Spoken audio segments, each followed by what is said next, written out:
Hello everyone, welcome back to another video. आज के इस वीडियो में हम बात करेंगे d'Alembert's ratio test for checking the convergence of an infinite series. अगर आप चैनल पर नए हैं तो सब्सक्राइब कीजिएगा एंड अगर वीडियो पसंद आए तो लाइक ज़रूर कीजिएगा। तो आइए शुरू करते हैं। If summation un be series of positive terms such that limit n approaches infinite un upon un plus 1 is equals to l, then if l is greater than 1 un is convergent, l is less than 1 पे un is divergent and l equals to 1 पे test fail हो जाएगा हमारा। काफ़ी simple सा test है, डी-एलेम्बर्ट्स ratio test. इसमें हमें क्या करना है, nth टर्म का n+1th टर्म का रेशियो लेना है एंड उसकी n approaches to infinite limit check करनी है। अगर जो लिमिट l आ रही है अगर ग्रेटर देन 1 है तो कन्वर्जेंट है, लेस देन 1 पे समेशन un यानी सीरीज un डाइवर्जेंट है एंड l इक्वल टू 1 पे हमारे पास टेस्ट फेल हो जाएगा।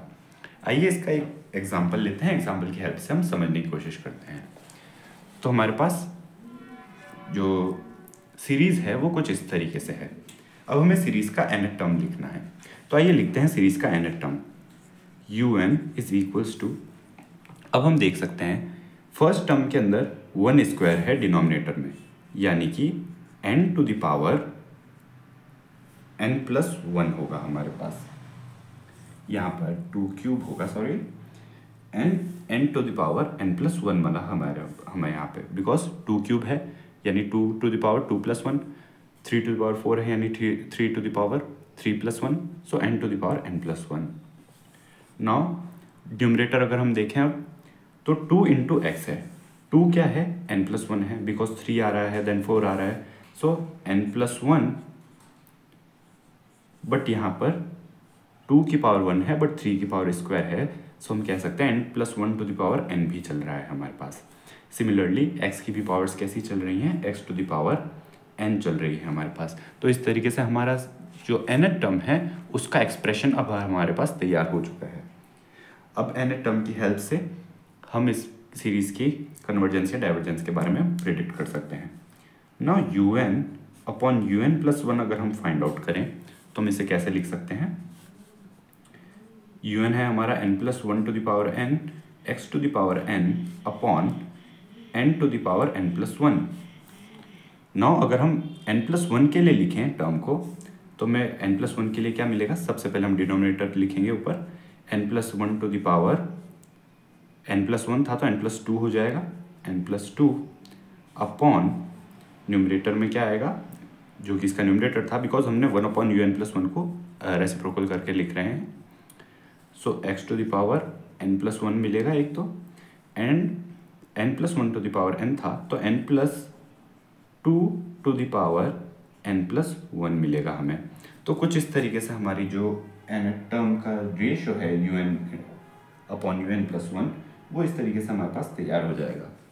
ना जो हमारे पास n+1 सेम टर्म्स है, सेम बेस है, तो हम इनके पावर्स को ऐड करके लिख सकते हैं, तो हमें कुछ इस तरीके से मिलेगा। अब हमें लिमिट लगानी है इसलिए हम इसे कुछ ब्रेक करके लिखेंगे। तो ब्रेक कैसे करके लिख सकते हैं हम देखते हैं। नाउ जब भी हमें लिमिट लगानी होती है तो हमारी कोशिश ये रहती है कि 1 अपॉन n की टर्म बने, ताकि जब limit n approaches to infinite हो तो 1 अपॉन n जो है वो 0 को अप्रोच कर जाए। तो हमारी कोशिश हमेशा यही रहती है। तो फर्स्ट ब्रैकेट हमें दिख रहा है n+1 to the power n है, एंड हमारे पास डिनोमिनेटर में n to the power n भी है एंड साथ में +1 भी है। सो सबसे पहले हमने किया n+1 upon n to the power n। जो एक्स्ट्रा 1 है उसे हम अलग से लिख देते हैं, उसे हम बाद में मैनेज कर लेंगे।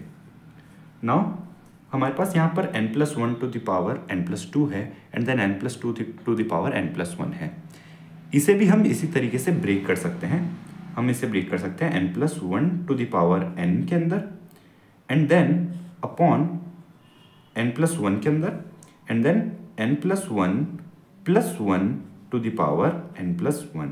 आप देख सकते हैं n+2 था, हमने ऐसे n+1 +1 लिखा है, इनटू n+2 था यानी कि n+1 हमने लिखा, यानी n+1 एक और हमारे पास रिमेनिंग रहेगा, then into x to the power n था and x to the power n+1 था, तो हमारे पास बचा 1 अपॉन x। नाउ इस n को एंड इस n+1 को हम साथ में लिख सकते हैं। देख सकते हैं आप। अगेन यहाँ पर हमारे पास n+1 न्यूमरेटर में जो है उसे अगर हम डिनोमिनेटर में लेकर जाएं तो हमारे पास टर्म्स कुछ इस तरीके से बनेगी। सबसे पहले हमारे पास बनेगा n/n हमें मिला 1 + 1/n⁴ देन हमें टर्म मिलेगी यहाँ पर 1/1 + 1/n+1 कुछ इस तरीके से हमें टर्म मिलेगी। एंड इस टर्म को हम सिंप्लीफाई कर अगर लिखना चाहें तो हम इसे इस तरीके से भी लिख सकते हैं n+1, बिकॉज 1/n+1 तो सेम 1 ही मिलेगी हमें, तो कुछ इस तरीके से हम लिख सकते हैं इसे। इनटू n+1/n हुआ हमारे पास 1 + 1/n एंड साथ में हमारे पास था 1/x। तो ये हमारे पास un/un+1 की वैल्यू मिली हमें। नाउ जब हम limit n approaches to infinite लगाएंगे तो हम जानते हैं कि limit n approaches to infinite of 1 + 1/n⁴n जो होता है वो हमारे पास e की वैल्यू होती है। तो हमें यहाँ पर क्या मिलेगी वैल्यू 1 + 1/n⁴n e मिलेगी इनटू अगेन यहाँ पर हमारे पास ये जो टर्म है यहाँ पर n+1 की जगह हमारे पास n की जगह हमारे पास n+1 है। अगेन इसकी भी जो हमारे पास लिमिट आएगी वो e ही आएगी। सो 1/e इंटू 1 + 1/n हमारे पास क्या हुआ 1 + 0 इंटू 1/x। तो हमारे पास जो लिमिट आई वो आई हमारे पास 1/x। नाउ x के फॉर्म में लिमिट है तो हमें तीनों केसेस कंसिडर करने पड़ेंगे। सबसे पहला केस क्या होगा, हम जानते हैं जो हमारे पास लिमिट l आती है डी-एलेम्बर्ट रेशियो टेस्ट में हमने अभी देखा कि अगर l इज लेस देन 1 तो हमारे पास जो सीरीज होगी un वो हमें क्या मिलेगी, ये देख सकते हैं आप, series is divergent when l is less than 1। तो हम कह सकते हैं l इज लेस देन 1 पे सीरीज डाइवर्जेंट होगी, यानी 1/x इज लेस देन 1 पे सीरीज हमारे पास डाइवर्जेंट होगी। 1/x इज लेस देन 1 इसे हम x के फॉर्म में लिखना चाहे तो x इज ग्रेटर देन 1 पे हमारे पास सीरीज कैसी होगी, डाइवर्जेंट होगी। सिमिलरली अगर हम देखें l इज ग्रेटर देन 1 पे हमारे पास सीरीज क्या होती है, कन्वर्जेंट होती है।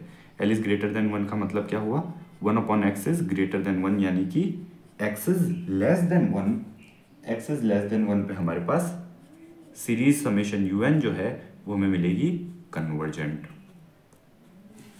बट जब हम देखते हैं कि 1/x इज इक्वल्स टू 1 तो हमारा टेस्ट क्या हो जाएगा, फेल हो जाएगा, यानी कि x इज इक्वल्स टू 1 के लिए हमें अलग से इसको फाइंड आउट करना पड़ेगा इस लिमिट को। ना जब x इक्वल्स टू 1 होगा तो हमारे पास un/un+1 un जो होगा, un+1 की ज़रूरत नहीं हमें, तो हम देख सकते हैं un हमारे पास क्या आएगा n+1 to the power n/n⁴n+1। इसे हम क्या लिख सकते हैं 1/n into, because n to the power n+1 था, n+1/n था तो उसे हम लिख सकते हैं 1 + 1/n to the power n। Now हम कह सकते हैं कि अगर हम एक ऑक्सिलरी सीरीज लें Vn is equals to 1/n तो हमें क्या मिलेगा un/Vn is equals to 1/n cancel out हो जाएंगे तो हमें मिला 1 + 1/n to the power n। अब यहाँ पर अगर हम लिमिट पुट करें, limit n approaches to infinite un/Vn तो वो हमें क्या मिलेगी, e मिलेगी, यानी कि ये क्या है, फाइनाइट है। तो यानी कि un एंड Vn कन्वर्जेस और डाइवर्जेस साइमल्टेनियसली, बट Vn जो है वो है हमारे पास 1/n एंड ये सीरीज हमारे पास डाइवर्जेंट होती है। नाउ ये सीरीज डाइवर्जेंट होती है तो यानी कि un जो हुआ हमारे पास वो भी डाइवर्जेंट हुआ, यानी कि हम कह सकते हैं x इक्वल्स टू 1 पर भी हमारे पास डाइवर्जेंट है। तो यानी कि अगर हम समराइज कर लिखना चाहें इसे तीनों ही रिजल्ट्स को कंबाइन करके तो हम कैसे लिख सकते हैं, x हमने क्या देखा था यहाँ पर एक्स इज लेस देन 1 पे कन्वर्जेंट आई थी, एक्स इज लेस देन 1 पे convergent, and x is greater than equal to 1 पे हमारे पास सीरीज हमें मिली divergent. So this was all in this video. हमने डीएलेम्बर्ट रेशियो टेस्ट के बारे में जाना एंड उसकी हेल्प से हम कैसे किसी सीरीज की कन्वर्जेंस या डाइवर्जेंस के बारे में पता लगा सकते हैं ये भी जाना। तो मिलते हैं नेक्स्ट वीडियो में, तब तक के लिए take care and thanks for watching.